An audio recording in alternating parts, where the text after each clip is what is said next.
Eu sempre fiquei curioso sobre o que você pensa do tempo. É óbvio que isso aí poderia dar uma conversa de dias ou anos, talvez de todo o tempo das nossas vidas, mas, assim, como um especialista no minério, naquilo que, em última análise, tem mais tempo entre não, com certeza. tudo que existe.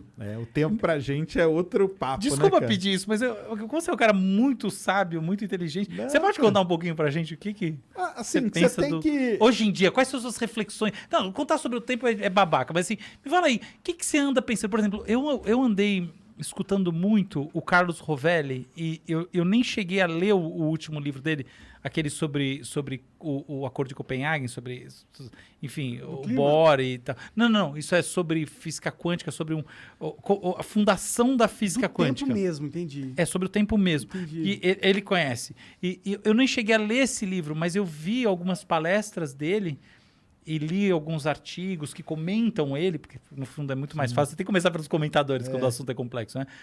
E eu fiquei pensando, porra, mas que visão incrível do tempo. E eu acho que a visão do tempo está mudando hoje em dia. E é engraçado porque esse é um momento meio pós-pandêmico, ou quase pós-pandêmico, em que o tempo se tornou assim de novo, né? A gente está tipo 2 anos em que a gente fala assim, poxa, mas hoje é segunda ou hoje é quarta? Né? O tempo, do ponto de vista da experiência, está meio que perdido. A percepção foi desgastada.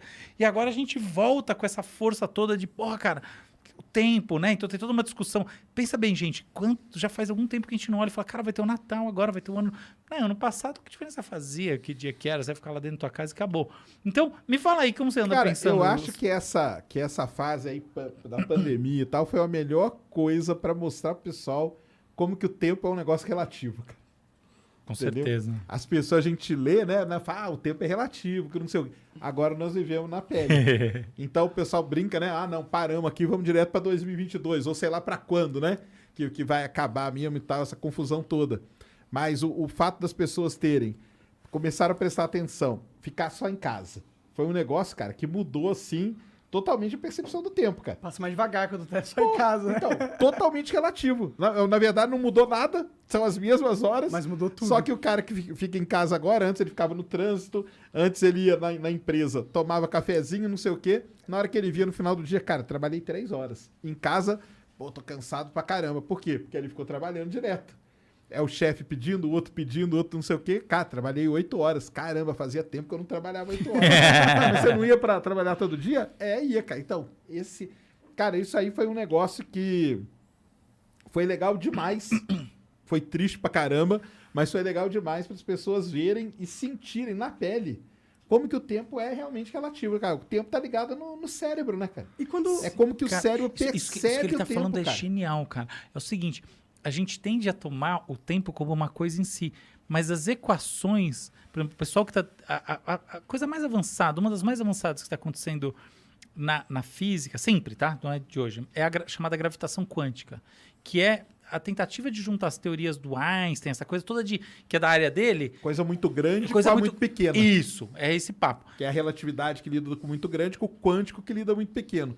Como juntar essas coisas? Tem que ter uma coisa aqui no meio Pra que ter liga a elas. física Isso. que explica tudo, né? E o Exato. tempo não entra nas equações. Conta pro pessoal isso aí. Não é pra ele... por conta disso, né, cara? Então, o que entra é isso aí que ele falou, que a tal da gravidade quântica seria uma maneira de você ligar isso e o tempo você tira de fora, porque o tempo ele tá ligado com a relatividade.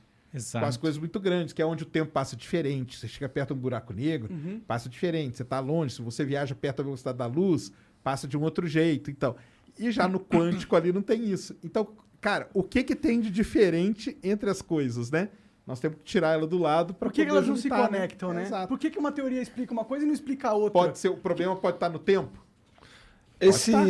Esse lance do tempo dele passar diferente perto do buraco negro ou próximo da velocidade da luz, o que essas coisas nos dizem sobre o próprio tempo? Que ele é constante, que ele é... O que é? Exato, não é, né, cara? Esse é que é o negócio.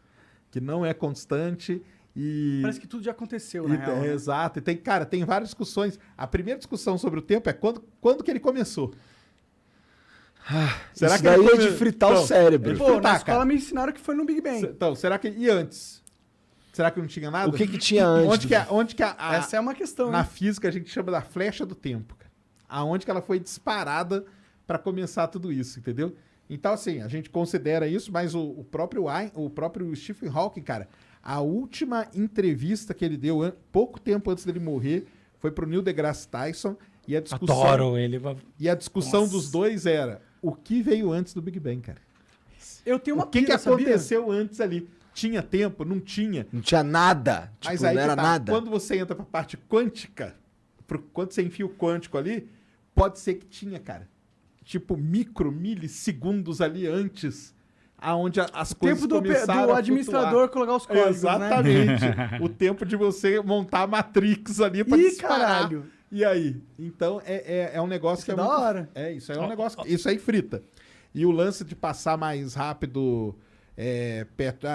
velocidade da luz, né, e tal... Isso mostra, cara, que o tempo, a gente chama, né, que é a dilatação. Ele dilata, entendeu?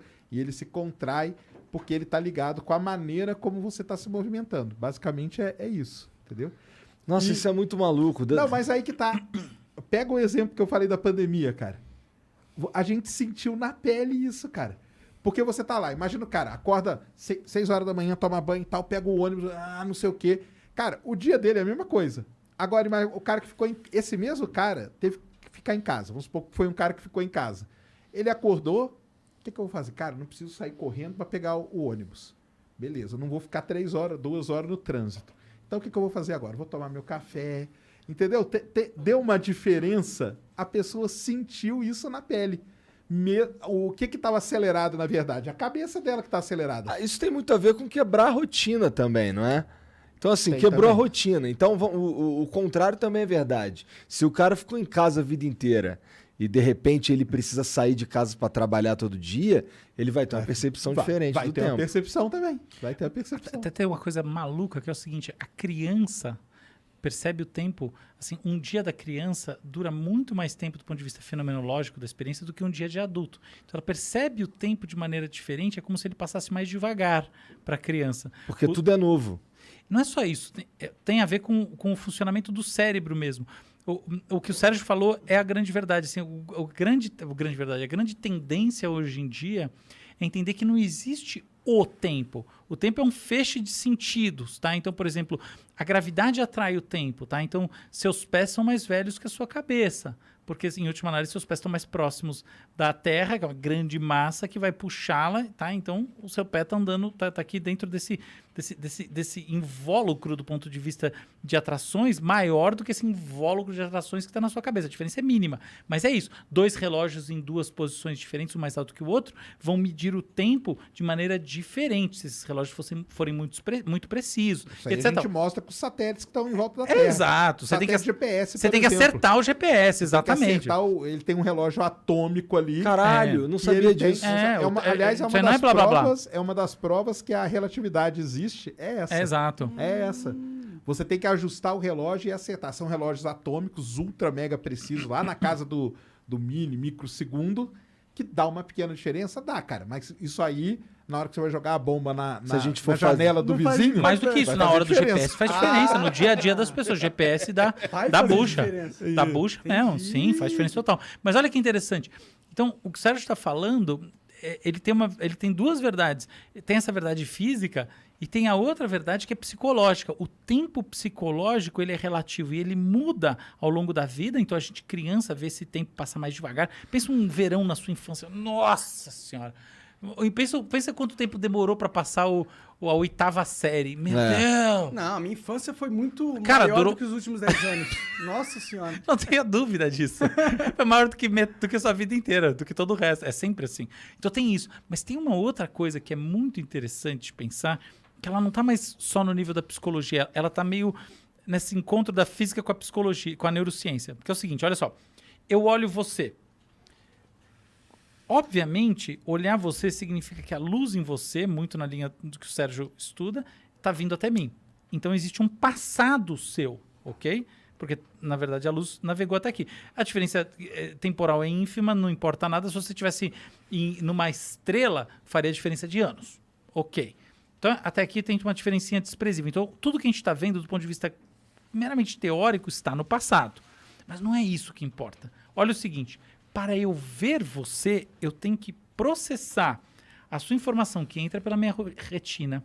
Ela vai navegar até uma área chamada núcleo geniculado do tálamo. Do tálamo, ela vai passar para o córtex occipital, que é uma área de visão. V1, V3, córtex parietal, córtex frontotemporal. Vai puxar coisa dali no hipocampo de memória para reconhecimento. Ela vai dar um monte de coisa até eu olhar. E quando a gente vê alguém, a gente não vê uma imagem física como um objeto que a gente não sabe o que é. Existem algumas agnosias, que são doenças, déficits neurológicos, que fazem a gente ver assim. Você vê uma pessoa e você fala, que raios que é isso? Mas precisam ser casos de muita lesão cerebral pra você ver assim. E você não saber o que é que você tá vendo? Não, você sabe até que é alguma... Você não sabe...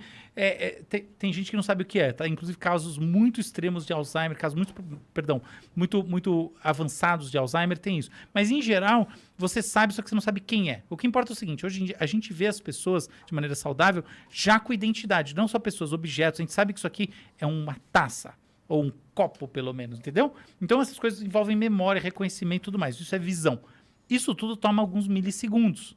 Então, efetivamente, o nosso presente é um encontro com o passado sempre. Porque, não só por causa da questão de que a luz precisa chegar até a gente, mas porque essa luz precisa chegar até a gente precisa processar isso tudo e, efetivamente, ter a experiência da visão, que é uma experiência sobre essa coisa que aconteceu nesse nosso passado. Até aí tá bom, que curiosidade interessante. Mas olha só o que não é curiosidade.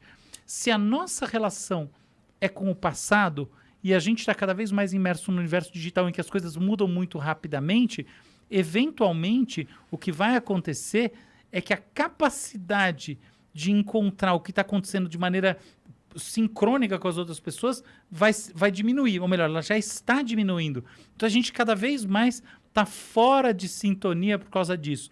E aí você tem um outro elemento que não é só a experiência, a formação, que essas coisas são milissegundos, mas enfim, é tempo, mas é pouco. Mas é o seguinte, pensa, por exemplo, você está falando com alguém e dá um delay de voz, ok? Uma coisa normal, todo mundo percebe. Agora, pensa que você está dentro, por exemplo, de novo, do metaverso e você tem delays de relacionamento com as pessoas em todas as partes. Você já parou para pensar quanta coisa já aconteceu entre o momento que você conseguiu entender alguma coisa e efetivamente essa coisa ganhou sentido para alguém que está do outro lado do mundo? Já rolou muita coisa. Então a gente está cada vez mais, na minha visão, ampliando esse espaço entre o tempo presente de cada uma das pessoas. Então, ó, vocês que assistiram aí, obrigado pela moral também. E, bom, a gente se vê em breve. Beijo, tchau.